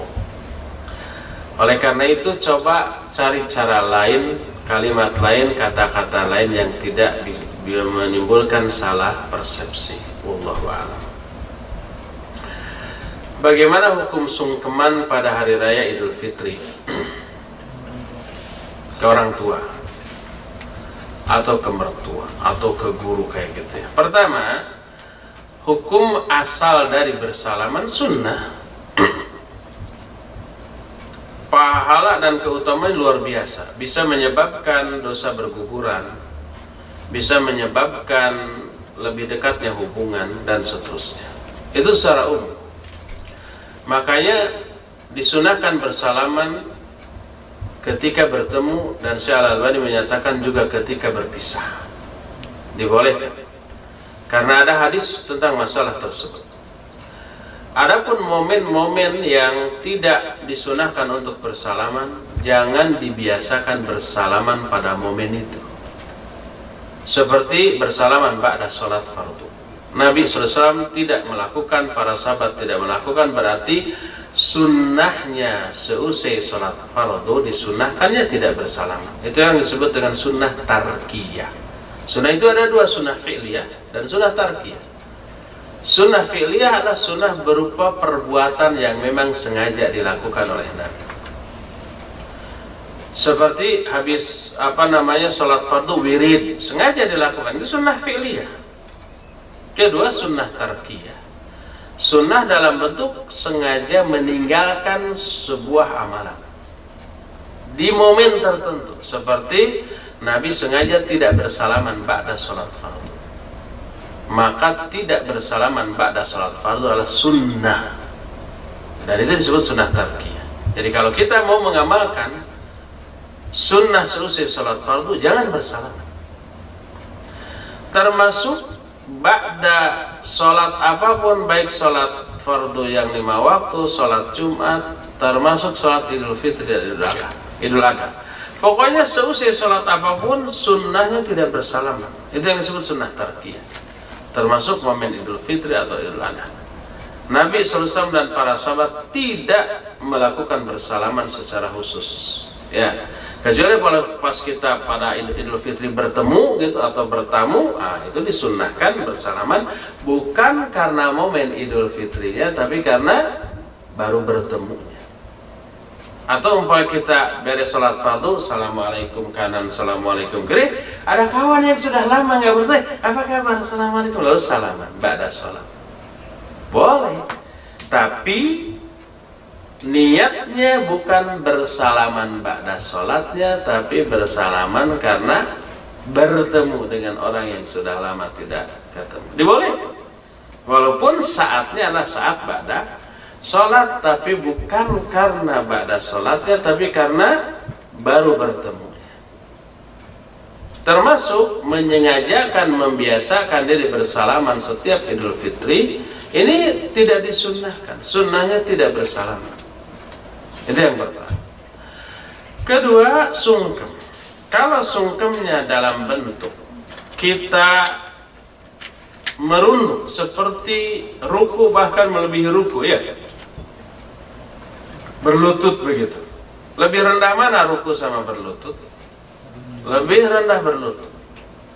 Ruku, sujud, termasuk berlutut, adalah salah satu jenis ibadah yang tidak boleh ditujukan kecuali hanya kepada Allah SWT. Oleh karena itu, kalau salaman kita sampai berlutut seperti itu, terlarang. Salamannya boleh ketika bertemu dengan orang tua. Suntangan kepada orang tua juga dibolehkan, atau kepada orang yang kita hormati dibolehkan, tapi jangan sampai membungkuk. Membungkuk adalah ruku. Ruku adalah khudu, dan khudu salah satu jenis ibadah. Bila khudu, membungkuk atau ruku atau berlutut atau sujud dilakukan dalam rangka beribadah kepada orang tersebut, orang itu syirik. Tapi kalau dilakukan bukan dalam rangka ibadah, tapi dalam rangka menghormat, maka itu maksiat. Karena menghormat dengan cara pertama tidak dicontohkan oleh Nabi SAW, yang kedua tasyabbuh dengan orang non-Islam. Kalau orang yang saya lihat di Cina, di Jepang gitu umpamanya, menghormat sampai membungkuk atau bahkan sujud, minta maaf atau memohon, itu kan sampai sujud berkali-kali gitu ya. Saya nggak tahu apa masih berlaku nggak di Jepang. Masih katanya. Kalau itu kita lakukan, mereka tasyabbuh dengan mereka. Kalau niatnya beribadah kepada orang tersebut, maka kita syirik. Kalau niatnya menghormat, maka itu maksiat. Zaman dahulu menghormat dengan cara sujud dibolehkan, dalam syariat nabi-nabi terdahulu. Seperti disuruh sujudnya malaikat dan iblis kepada Adam dalam rangka menghormat. Ya, syariat zaman itu menetapkan demikian. Seperti sujudnya saudara-saudara siapa? Yusuf kepada Yusuf alaihi salatu wassalam. Saat itu syariatnya ya dibolehkan. Dengan niat menghormat dan bukan dengan niat ibadah. Tapi di zaman Nabi Muhammad SAW, syariat beliau tidak membolehkan menghormat dengan cara itu. Jadi kalau niatnya adalah ibadah, maka jatuh kepada syirik. Tapi kalau niatnya hanya menghormat dan tidak ibadah, jatuhnya ke dalam maksiat. Wallahu a'lam bishawab. Ada lagi? Ya. Ustaz, ini berkaitan dengan akhlak. Misalnya kita punya teman gitu, dia juga sudah berkeluarga. Mungkin mereka sering ada masalah, dan kalau kita melihat secara zahirnya akhlak istrinya ini buruk terhadap suami, dan setiap ada permasalahan itu larinya misalnya ke kita gitu, Ustaz ya. Si suaminya curhatnya atau istri? Dua-duanya, Ustaz. Dua-duanya Ya. curhat. Ke orang yang sama atau orang berbeda? Misalnya ke kita gitu, Ustaz ya. Iya, dua-duanya. Dua-duanya. Oh, Istrinya sama istri kita dan suami sama kita. Dan kita terkadang sudah menasihati, apalagi terhadap istrinya. Hanya saja tetap tidak ada perubahan gitu, Ustaz. Sampai kita setiap ada permasalahan, kadang sampai berlarut malam pun mereka kalau ada masalah itu lari ke kita misalnya kayak gitu, Ustaz. Jadi terkadang kita terganggu gitu, Ustaz ya. Kita punya privasi, apalagi kalau malam-malam gitu, dan itu permasalahan pribadi yang sudah berkali-kali kita nasihatkan, terutama kepada pihak istri yang kita lihat secara zahirnya. Kita melihat zahirnya, Ustaz ya. Kita tahu akhlak suaminya seperti apa gitu. Kita sudah kasih nasihat. Suaminya baik. Akhlaknya baik gitu. Cuma hanya saja ya mungkin ada hal-hal yang tidak bisa kita katakan gitu, Ustaz. Secara zahirnya kita lihat dia baik lah, Ustaz ya. Dan cuma yang ingin saya tanyakan, ketika malam-malam terkadang seperti datang gitu, untuk kita takut kita tergolong orang-orang yang tidak menjamu tamu gitu, Ustaz. Iya. Gimana apa nasihat Ustaz untuk kami? Iya, berarti pertanyaannya adalah boleh nggak kita menolak kedatangan tamu gitu ya? Ya, terutama tengah malam gitu, Ustaz. Tengah malam. Iya. Memang kita wajib memuliakan tamu ketika tamu itu datang. Akan tetapi apabila kita sedang dalam kondisi tidak memungkinkan untuk menerima tamu, baik kitanya ada keperluan atau kita membutuhkan istirahat, sedang sakit, atau kita ada pekerjaan yang harus segera diselesaikan, maka kita boleh menolak tamu tersebut dengan cara yang baik dan menyuruh datang lagi ketika kita sudah siap untuk menerimanya. Ini Al-Quran menjelaskan dan hadis juga banyak. Wa idza qila lakum irji'u farji'u. Ini adab. Apabila kalian bertamu kemudian si sahibul bait atau pribumi menyatakan pulanglah dulu kalian, maka pulang, wajib pulang, tidak boleh untuk ngeyel. Sebentar aja, sebentar, 3 jam. Oh. Apalagi umpamanya tengah malam, di saat kita sedang tidur, maka dibolehkan. Terus terang, saya sendiri suka menolak tamu di waktu-waktu tertentu. Umpamanya ya, 10 hari terakhir kemarin ada daurah di masjid depan rumah saya. 1 hari 4 sesi secara maraton. Pada subuh, terus jam 8 sampai setengah 10, terus jam 10 sampai zuhur, terus sampai asar istirahat. Pada asar terus sampai maghrib. Sudah, malamnya tarawih. Karena maraton seperti itu otomatis energi terkuras. Tapi bisa dipulihkan di tengah-tengah istirahat. Jam setengah 7 sampai jam 8 ada istirahat. Jam setengah 10 sampai jam 10 ada istirahat. Zuhur sampai asar istirahat. Itu cukup untuk pemulihan. Makanya saya katakan saya tidak menerima tamu konsultasi di masa-masa istirahat itu. Satu aja sesi istirahat terganggu, nggak bisa recovery, nggak bisa refreshing, nggak bisa pemulihan, bisa sakit. Kalau sakit berarti daurahnya bubar itu, kan gitu ya. Kepentingan umum terganggu. Kalau itu alasannya boleh kita tolak, dibolehkan. Apalagi kita punya privasi, kita juga punya kewajiban kepada anak, kepada istri, kepada rumah tangga kita. Yang apabila itu tidak kita lakukan akan menimbulkan ketidakstabilan dalam rumah tangga kita. Dan itu disebabkan oleh tamu. Jadi kalau ya ada kepentingan sebenarnya boleh untuk menolak kedatangan tamu dan menjanjikan saat lain di saat kita siap. Umpamanya si tamu itu nelpon dulu, saya mau datang nih jam 12, saya lagi berantem sama istri, tolong. Kita boleh tolak. Afan, akhi, ini tengah malam, saya juga punya banyak tanggung jawab, selesaikan aja dulu sendiri. Kalau memang sudah mentok, sudah deadlock, boleh datang besoklah jam sekian. Sekarang saya harus istirahat. Seperti itu boleh kita katakan kepada tamu seperti itu, dan itu tidak bertolak belakang dengan hadis man kana yu'minu billahi wal yawmil akhir falyukrim, tapi enggak bertentangan. Karena apa? Karena ada uzur. Uzurnya yaitu ada keperluan yang memang tidak bisa kita abaikan keperluan kita. Mengabaikannya menimbulkan madarat kepada diri kita. Kita butuh istirahat. Kita sedang ada pekerjaan, kita umpamanya ada kewajiban kepada keluarga, maka itu dahulukan, dan hak orang lain nanti ditunda besok atau lusa. Jadi dibolehkan untuk menolak kedatangan tamu apabila memang demikian.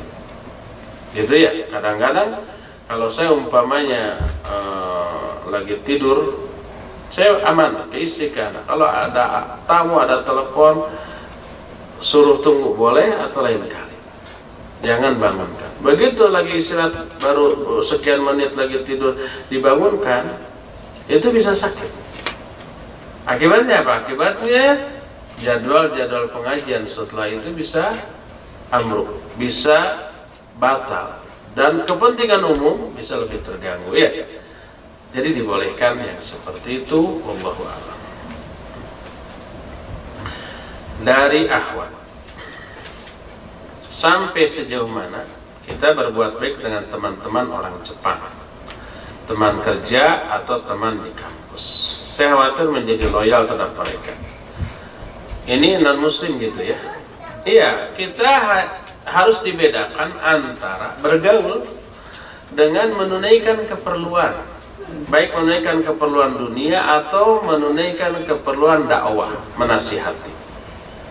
Berbeda. Kalau bergaul pokoknya apapun keperluan terus bareng-bareng, makan bareng, jalan-jalan bareng, belajar bareng semuanya. Sehingga apa? Sehingga interaksi yang intensif seperti itu saling mempengaruhi pikiran termasuk keyakinan. Ya. Kalau itu berakibat kita menjadi futur itu apa? Lemah iman. Menjadi terpengaruh oleh kemaksiatan mereka, oleh keyakinan mereka, nggak boleh yang seperti itu. Maka hindarkan.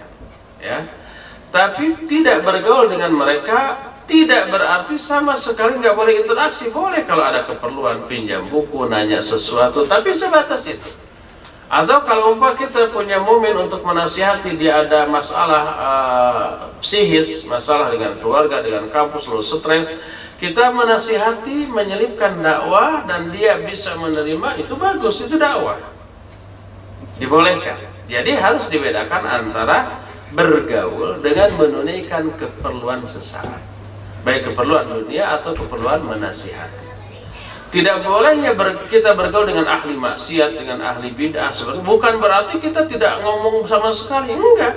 Boleh kita berdagang dengan mereka, pas ketemu ya salam, tapi tidak ngobrol terus seharian atau berjam-jam. Tidak begitu. Pas umpamanya kita lewat mereka lagi ngadiung, sapa, menunjukkan kemuliaan akhlak. Assalamualaikum, walaupun ahli maksiat, ahli bidah, mereka muslim dan berhak diberikan salam oleh kita. Assalamualaikum, apa kabar lagi, apa seru banget nih gitu. Oh lah begini ya, numpang lewat silakan. Kalau umpamanya, sebentar kesini saya mau tanya. Tanya apa? Ini tentang sholat nih. Ya, baru kita boleh masuk sebagai kesempatan untuk mendakwahi. Setelah beres, pergi lagi. Itu bukan bergaul. Itu menunaikan keperluan sesaat, baik keperluan dakwah atau keperluan lainnya. Itu ya, termasuk keperluan dalam urusan dunia. Jadi beda antara bergaul dengan menunaikan keperluan sesaat, baik keperluan dunia ataupun keperluan dakwah. Wallahu a'lam.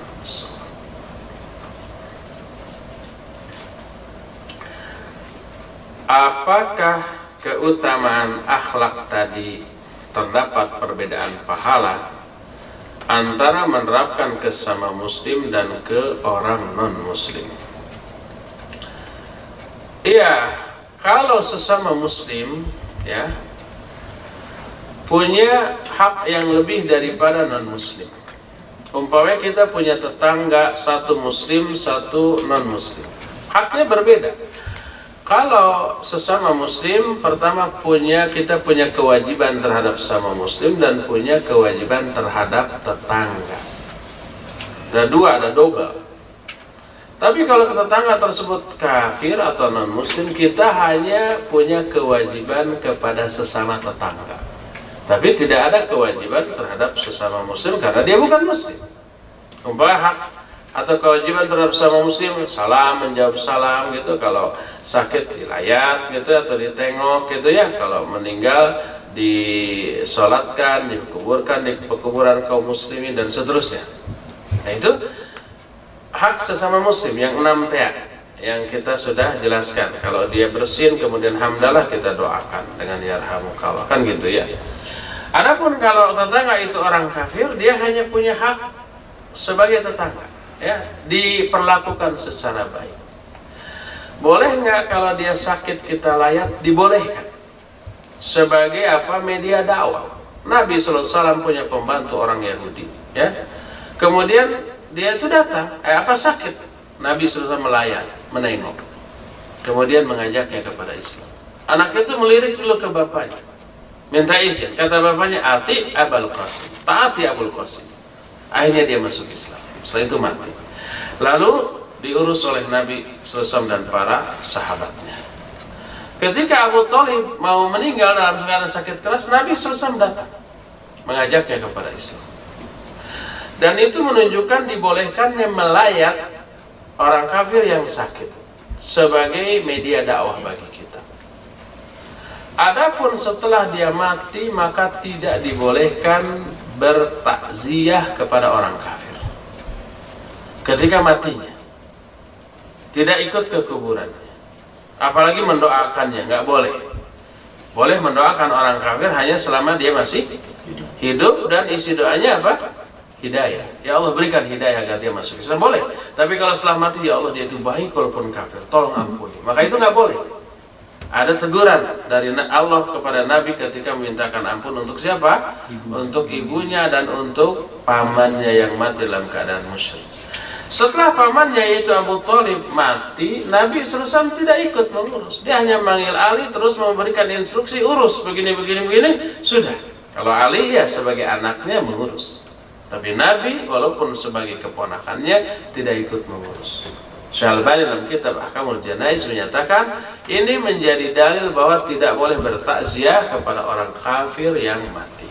Gitu ya. Wallahu a'lam. Mencium telapak kaki ibu apakah termasuk perbuatan maksiat? Iya, nggak boleh. Kalau mau cium jangan itunya, tapi ciumlah tangannya atau keningnya atau kepalanya. Adapun telapak kakinya jangan. Hadis yang menyatakan al-jannatu tahta aqdamil ummahat itu bukan hadis, itu peribahasa. Surga ada di bawah telapak kaki ibu. Korek-korek mana nggak ada, yang ada korek. Nggak boleh mencium telapak kaki ibu atau mencuci telapak kakinya kemudian air cuciannya diminum. Itu ghulu, itu berlebih-lebihan dalam menghormati. Kepada Nabi SAW aja tidak boleh seperti itu. apalagi kepada orang tua sendiri. Jadi yang dibolehkan boleh mencium tangannya, atau cipika-cipiki, atau mencium keningnya, atau mencium ubun-ubunnya. Di Timur Tengah, salah satu ungkapan hormat dan takzim kita kepada guru, kepada orang berilmu, ketika bersalaman mencium kening atau mencium ubun-ubun. Itu uruf yang dibolehkan ya, dan tidak bertolak belakang dengan syariat. Adapun mencium telapak kakinya sama sekali tidak diperkenankan. Saya pernah dengar bahwa kita tidak boleh mendahulukan salam kepada non-muslim, tapi di lingkungan kampus di Jepang rasanya tidak sopan sama sekali jika bertemu profesor tapi kita tidak salam duluan. Bagaimana menyikapi ini? Yang dimaksud salam kepada orang kafir yang terlarang adalah mengucapkan assalamualaikum. Tidak boleh itu, karena isinya apa? Doa keselamatan. Adapun kalau menyapa ya, bukan berisi doa, maka tidak apa-apa. Dengan mengatakan ahlan wa sahlan, ya profesor gitu. Selamat datang hai profesor. Dibolehkan. Adapun kalau orang kafir menyampaikan salam dengan fasih dan benar, mereka mengucapkan assalamualaikum, tapi dia kafir, boleh kita jawab dengan waalaikum salam, dan meniatkan salam di sana hidayah bagi dia. Yang harus dijawab dengan waalaikum saja kalau salamnya diplesetkan dengan mengucapkan assalamualaikum. Assam artinya racun atas kalian, plesetan dari salam. Dan itu pernah dilakukan oleh orang Yahudi, assalamualaikum. Oleh Aisyah dibalas dengan lebih gencar, ya. Oleh Nabi ditegur, jangan begitu, cukup waalaikum saja, tanpa saja waalaikum. Sudah sampai di sana. Kata Ustaz juga pakai saja waalaikum saja. Salah itu, salah paham dia. Maksud saja itu tanpa warahmatullahi wabarakatuh, tanpa ucapan salam, cukup waalaikum. Tanpa waalaikumsalam warahmatullahi wabarakatuh, cukup waalaikum. Atas kamulah racun itu, gitu maksudnya.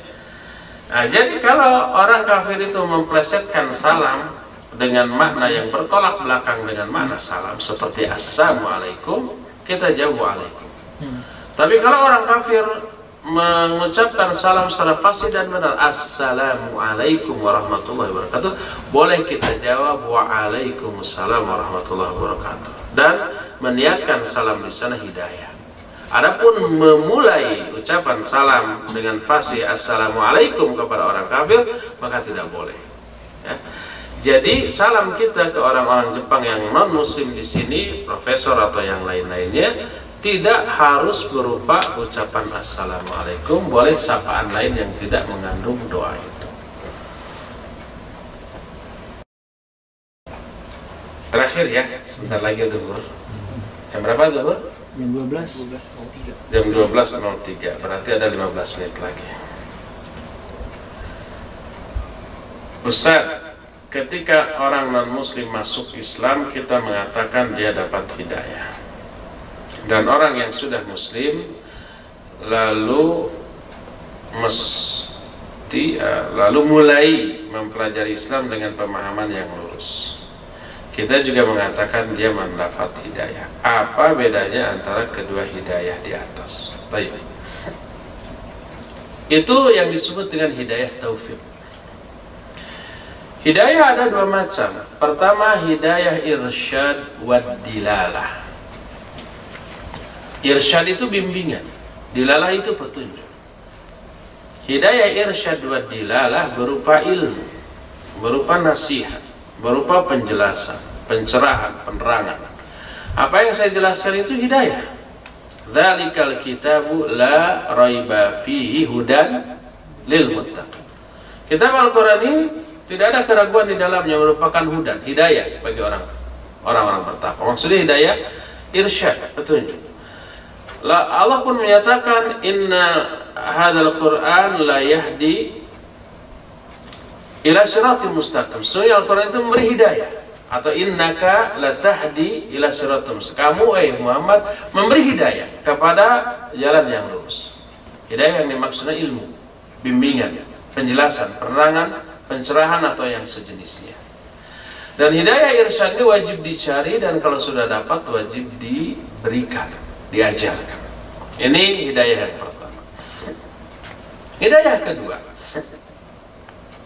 disebut hidayah taufik. Hidayah taufik ini berupa dua hal. Hal pertama disebut masyiah atau iradah. Apa arti iradah? Kehendak, keinginan, kemauan. Kemauan untuk apa? Kemauan untuk beramal soleh. Kemauan kalau dia orang kafir untuk masuk Islam, ya. Kemauan kalau dia sudah muslim untuk melakukan tahajud, untuk melakukan saum, untuk mencari ilmu, untuk ikut daurah. Kemauan. Tidak semua orang muslim diberi itu kemauan itu, enggak. Termasuk kemauan untuk mempelajari Islam dengan pemahaman yang lurus. Kemauan ini bukan ikhtiar manusia. Karena kita tidak bisa berupaya memunculkan kemauan ini dalam hati kita. Saya ingin punya kemauan untuk sholat, lalu diikhtiarkan, muncul aja. Enggak. Ujug-ujug aja. Tiba-tiba datang. Dari mana? Allah yang memberi. Coba lihat surah At-Takwir yang terakhir yang kemarin saya bacakan. Wa ma tasya'una illa ayyasha'allahu rabbul alamin. Kalian tidak akan punya keinginan kecuali Allah yang memberikan keinginan itu kepada kalian. Jadi kalau muncul dalam hati kita keinginan untuk berbuat baik, itu anugerah Allah. Perbuatan pemberian Allah kepada kita, bukan hasil ikhtiar kita. Itu unsur hidayah taufik yang pertama, yaitu masyiah atau iradah, keinginan atau kemauan untuk berbuat baik. Kedua, istitoah.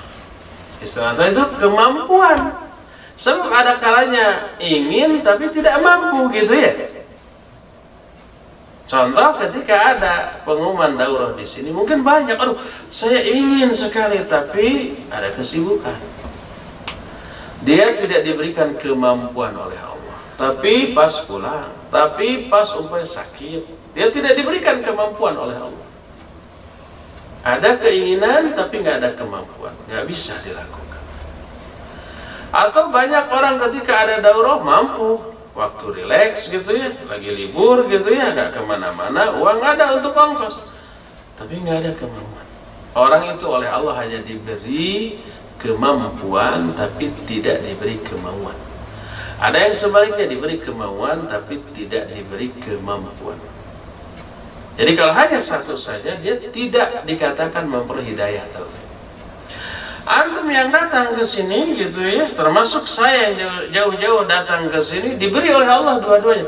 Kemauan ada, diberi oleh Allah, kemampuan juga diberi oleh Allah. Dari segala segi kemampuannya, segi kesehatan, segi waktu, segi finansial untuk ongkosnya dan seluruh, diberi semuanya, dimudahkan.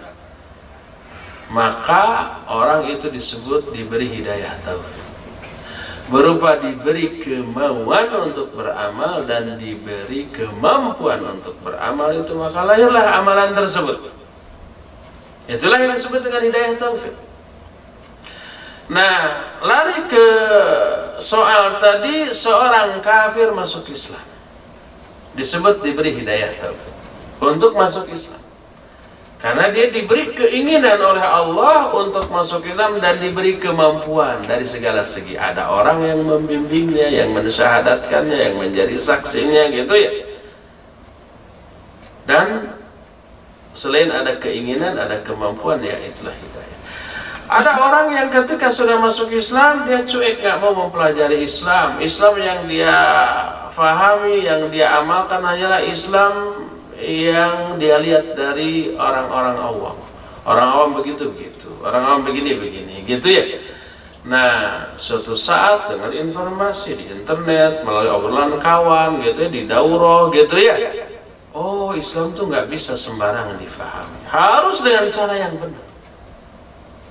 Akhirnya kalau dia ya memiliki banyak kebaikan sebelumnya, Allah akan berikan hidayah kepada dia.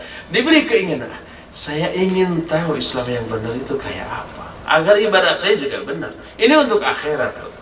Akhirnya dia ikut daurah dan diberi kemampuan. Waktunya diluangkan oleh Allah Azza wa Jalla. Kesehatannya diberi sehat, tidak sakit. Uangnya diberi ini untuk Allah, serba dimudahkan. Akhirnya dia datang ke daurah dan menerima penjelasan yang benar. Orang itu disebut diberi hidayah oleh Allah untuk menerima dan mendapatkan pemahaman yang benar tentang Islam. Walhasil setiap amalan kebaikan itu karena hidayah Allah. Kalau nanti malam atau tadi malam kita tahajud, tahajud kita itu atas hidayah Allah.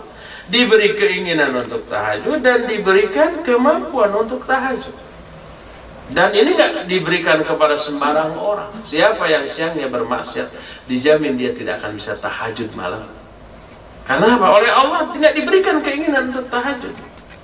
Atau ingin tapi malasnya, beratnya bukan main. Nggak diberi kemampuan. Akhirnya jam 3 pasang alarm, kering gitu ya, bangun, matikan, tidur lagi. Masih berat tuh gitu ya, masih ngantuk, dan seterusnya. Oleh karena itu setiap satu jenis amalan itu satu hidayah untuk amalan.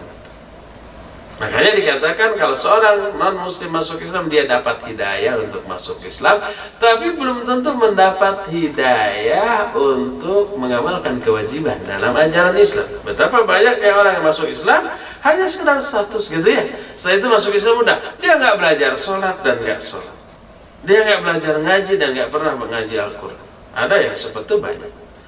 Dan banyak juga orang yang masuk Islamnya sungguh-sungguh, setelah masuk Islam sungguh, Allah memberi hidayah juga kepada dia untuk belajar sholat dan dimudahkan, untuk belajar baca Al-Quran dan dimudahkan. Sebulan, 2 bulan dia bisa baca Al-Quran, dia hafal doa-doa sholat, dia bisa lebih khusus sholatnya daripada orang yang sejak lahir Islam. Kalau Allah memberikan hidayah kepada orang seperti itu atas kebaikan orang tersebut, maka segalanya akan bisa terjadi. Hidayah, taufik ini hak prerogatif Allah SWT. Siapapun nggak bisa, termasuk Nabi Muhammad SAW tidak bisa beri hidayah kepada siapapun. Allah berfirman, innaka la tahdi man ahbabta, walakinnallaha yahdi may yasha. Sesungguhnya kamu, hai Muhammad, tidak bisa memberikan hidayah kepada orang yang kamu cintai, tapi Allah yang beri hidayah ini kepada siapa yang dikehendaki.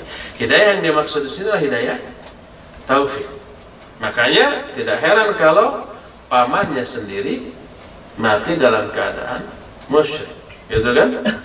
Para nabi sebelumnya banyak yang istrinya, anaknya tetap dalam kekafiran. Nabi siapa yang istrinya kafir? Nuh dan Lut. Daraballahu mathal ladzina kafaru imra'atan Nuh wa imra'atan Lut. Kami, Allah telah memberikan perumpamaan tentang orang-orang kafir itu istri Nabi Nuh dan istri Nabi Lut. Kafir itu. Anaknya Nabi Nuh juga kafir. Nabi Ibrahim sebagai bapaknya tauhid, ayahnya sering ngapain? Tukang bikin patung sesembahan, azar ya. Termasuk Nabi Muhammad SAW, pamannya sendiri mati dalam keadaan musyrik. Menunjukkan para nabi pun tidak bisa memberikan hidayah taufik. Para nabi hanya berkewajiban dan mampu memberikan hidayah irsyad wa dilalah. Hanya sebatas ilmu, nasihat, dakwah, penerangan, penjelasan, pencerahan, hanya sebatas itu. Tapi hidayah taufik itu ada di tangan Allah Subhanahu wa taala. May yahdihillah fala mudhillalah wa may yudlil fala hadiya. Siapa orang yang diberikan hidayah oleh Allah, maksudnya hidayah taufik, tidak akan ada seorang pun yang akan bisa menyesatkannya. Wa may yudlil, dan siapa yang disesatkan oleh Allah. Kalau ada seorang sesat itu disesatkan oleh Allah, bukan sesat dengan sendiri. Allah yang menyesatkan, maka tidak ada seorang pun yang bisa memberikan hidayah kepadanya. Dan siapa yang diberi hidayah oleh Allah dan siapa yang disesatkan, Allah yang lebih tahu siapa yang layak dan siapa yang tidak, berdasarkan keadilan Allah, bukan kedoliman, bukan kesewenang-wenangan, bukan pokoknya saya ingin dapat hidayah, apapun amalan dia nggak peduli, akhirnya diberi hidayah. Itu sewenang-wenang, enggak. Allah memberi hidayah kepada seorang itu karena rahmat dari Allah Azza wa Jalla. Allah menyesatkan seseorang karena keadilan Allah. Pasti karena ada alasan kenapa orang itu disesatkan. Yang alasan itu hanya Allah yang tahu dan kita tidak tahu. Nabi SAW pernah waktu perang Uhud terluka sampai giginya Pak tanggal. Lalu beliau mendoakan laknat bagi 3 orang dengan menyebut namanya dalam sholat. Sholat kunut apa? Nazil. Allahumma al'an fulan wa fulan. Ya Allah laknat si fulan, si fulan, si fulan. Karena mereka telah apa? Mematahkan gigi Nabi SAW dalam perang Uhud. Apa yang terjadi? Turun teguran dari Allah dalam Al-Quranul Karim bahwa ini bukan tanggung jawab. Dan ternyata 3 orang yang namanya disebut dalam doa Nabi dengan doa laknat kemudian masuk Islam dan bagus keislamannya. Allah memberi hidayah kepada mereka. Padahal mereka didoakan laknat oleh Nabi SAW. Berdasarkan hal itulah, maka hidayah itu bukan di tangan Nabi, juga para Nabi lainnya, apalagi di tangan kita. Tapi hidayah ada di tangan Allah, dan Allah memberikan hidayah kepada siapa yang dikehendakinya karena rahmatnya, dan Allah menyesatkan siapa yang Allah kehendaki karena keadilannya. Inna rabbaka huwa a'lamu biman dhalla an sabili wa huwa a'lamu bil muhtadin. Allah lebih tahu siapa orang-orang yang layak disesatkan dari jalannya, dan Allah pun lebih tahu siapa orang-orang yang layak untuk menerima hidayah. Wallahu a'lam bishawab. Ya. Jadi itu tidak bisa diusahakan. Bisa diusahakan. Bisa nggak hidayah dicari? Wajib dicari. Karena apa? Karena Allah telah memberikan penjelasan gamblang siapa dan orang yang macam bagaimana yang akan diberi hidayah oleh Allah. Diberi petunjuk dalam Al-Quran dan hadis. Contoh apa? Contoh nih, Allah menyatakan wa qulu qawlan sadida yuslih lakum a'malakum wa yaghfir lakum dzunubakum. Ucapkan olehmu ucapan-ucapan yang baik, maka Allah akan mensolehkan amal-amal kalian dan mengampuni dosa-dosa kalian. Kata Imam Ibnu Katsir, yang dimaksud mensolehkan amal-amal kalian ay yuwaffiqkum lil a'malis sholih. Allah akan memberi taufik kepada kalian untuk beramal soleh. Apa syaratnya? Ucapkan olehmu ucapan-ucapan yang baik. Seperti zikir, baca Quran, memberi nasihat, menghibur orang dengan cara kata-kata yang tidak menyimpang dari syariat. Itu ucapan yang baik. Dan ucapan yang baik menjadi salah satu penyebab turunnya hidayah Allah kepada seorang. Jadi salah satu ikhtiar memperoleh hidayah Allah, ucapan yang baik. Sebaliknya ucapan yang buruk mencabut hidayah yang sudah ada. Ilmu, kata Rasul SAW, man salaka tariqan yaltamisu fihi ilman sahalallahu lahu bihi tariqan ilal jannah. Siapa orang yang menelusuri suatu jalan dalam rangka untuk mencari ilmu, Allah akan mudahkan bagi dia jalan menuju surga. Kata Syekh Al-Utsaimin, hadis ini menjelaskan bahwa ilmu adalah cara untuk memperoleh hidayah taufik. Karena apa? Karena mudahnya orang ke dalam surga karena iman dan amal soleh. Sehingga hadis ini bermakna, siapa orang yang menelusuri jalan untuk mencari ilmu, Allah akan beri hidayah kepada dia. Dengan hidayah itu dia beriman dan beramal soleh. Dengan iman dan amal soleh dia akan dipermudah untuk melangkah menuju surga. Dan mencari ilmu adalah salah satu cara untuk memperoleh hidayah. Jadi banyak, termasuk doa Rabbana la tuzigh qulubana ba'da id hadaitana wa hab lana min ladunka rahmah innaka antal wahhab. Termasuk doa tadi, Allahumma hdini li ahsanil akhlaq la yahdi ila ahsaniha ila ana. Kan gitu. Ya Allah, beri hidayah kepadaku kepada apa? Kemuliaan akhlak. Sana tidak ada yang beri hidayah kecuali Engkau. Itu diantara beberapa cara untuk mengikhtiarkan hidayah. Jadi walaupun hidayah taufik ini hak prerogatif Allah, hak mutlak di tangan Allah, tapi Allah telah menjelaskan kepada kita bagaimana caranya agar kita termasuk orang yang diberi hidayah oleh Allah, itu dengan cara-cara diantaranya tadi, dan banyak amalan-amalan lain yang merupakan cara untuk memperoleh hidayah dari Allah SWT. Ya, cukup dulu di sini. Kita break dulu untuk sholat maghrib, sholat duhur sebentar lagi. Setelah itu makan siang dulu bagi yang mau makan. Setelah itu nanti jam 11:30 waktu Jepang, waktu Osaka kita lanjutkan, atau 11:30 waktu Indonesia Barat ya. Subhanakallahumma bihamdik asyhadu an la ilaha illa anta astaghfiruka wa atubu ilaik. Walhamdulillahirabbil alamin. Wassalamualaikum warahmatullahi wabarakatuh.